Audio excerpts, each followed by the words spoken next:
Curious George Takes a Job by H.A. Ray. This is George. He lived in the zoo. He was a good little monkey and always very curious. He wanted to find out what was going on outside the zoo. One day, when the keeper was not paying attention, George got hold of the key for the cage.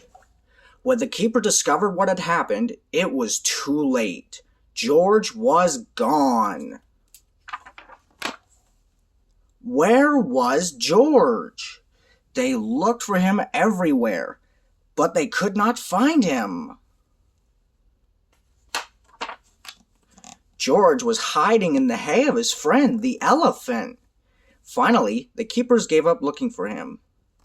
George found a nice, cozy spot to sleep under the elephant's right ear, and the next morning, before the zoo opened, he got away safely.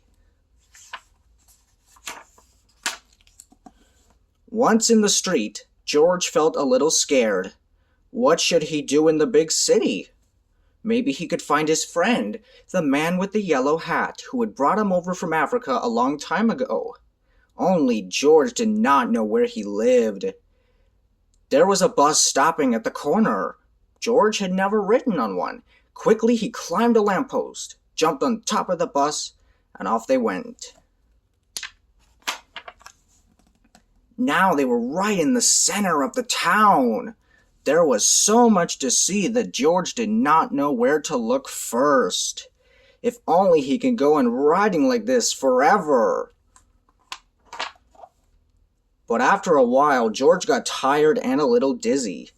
When the bus slowed down to turn into a side street, George jumped off. There was a restaurant right in front of him. Something smelled good. Suddenly, George felt very hungry. The kitchen door stood open, and George walked in. On the table was a big pot. Of course, George was curious. He had to find out what was in it. When the cook came back, he had a big surprise. Spaghetti was all over the place, and in the middle of it was a little monkey. George had been eating yards and yards, and had wound himself all up in it. The cook was a kind man and did not scold much, but George had to clean up the kitchen and then do all the dishes. My, what a lot of them there were! The cook was watching George. "You are lucky to have 4 hands," he said. "You can do things twice as quickly." "I have a friend who can use a handy little fellow like you to wash windows.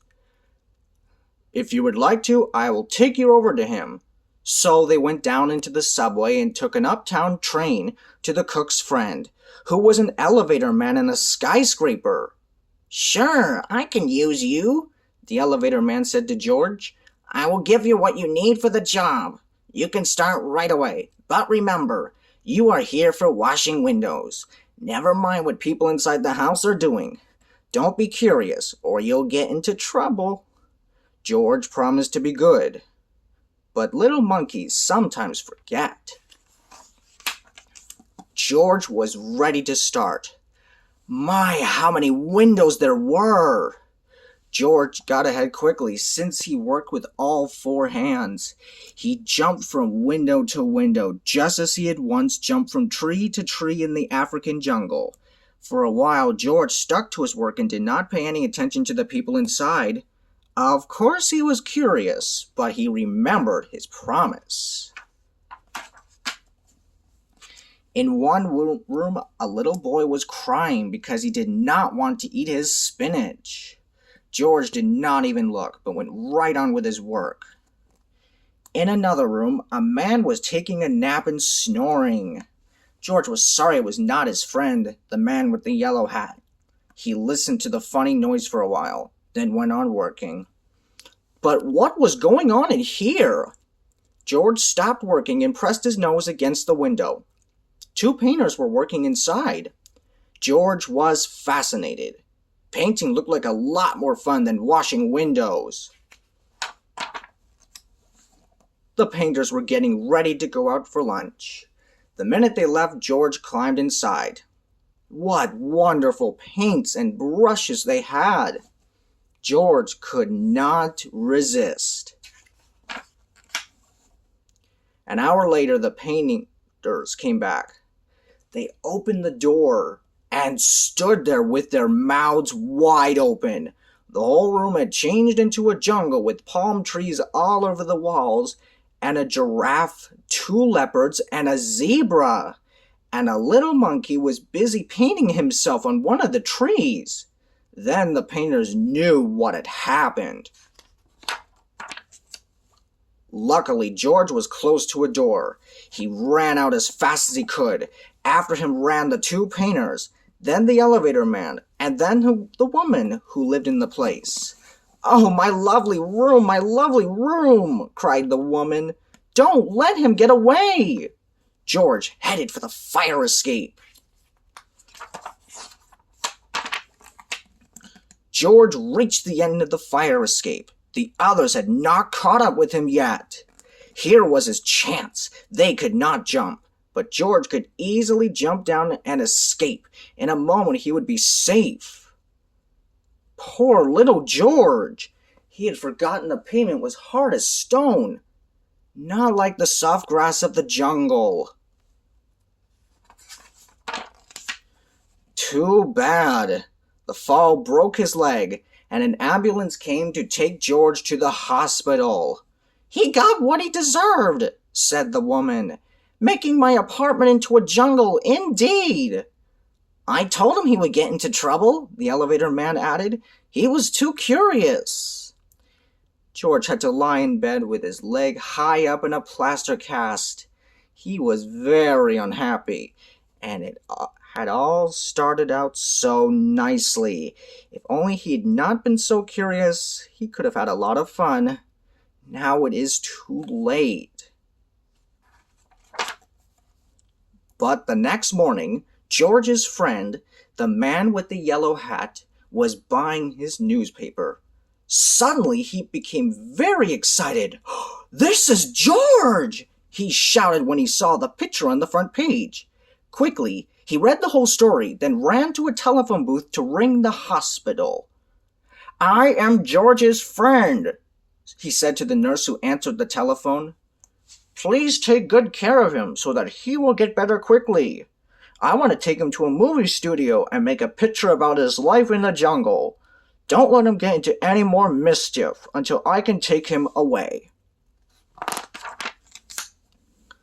Finally, the day came when George could walk again. "Your friend is going to take you away this morning," said the nurse. "Just wait right here for him, and don't touch anything." As soon as George was alone, he looked around at all the strange hospital things. "I wonder what is in that big blue bottle," he thought. George was very curious. It smelled funny. Suddenly his head began to turn. Then he felt as if he were flying. Then rings and stars danced before his eyes. Then everything went dark. And this is how the man with the yellow hat found George when he came to call for him. They picked him up and shook him, but they could not wake him up. He was so fast asleep that finally they had to put him under the shower. How surprised he was when he woke up. George said goodbye to the nurse and the kind doctor. Then he and the man with the yellow hat got into the car to drive to the movie studio. In the president's office, George had to sign a contract. Now he was a movie actor. In the studio, George was kept so busy all the time that he forgot to be curious. He liked the jungle they had made for him and played happily there. And when the picture was finally finished, George invited all his friends to see it. The doctor, the nurse, the ambulance driver, the man from the newsstand, the woman, the elevator man, the 2 painters, the cook, the reporter, and all the keepers of the zoo. That's a lot of friends. Now, The lights went out and the picture started. "This is George," the voice began. "He lived in the jungle. He was a good little monkey.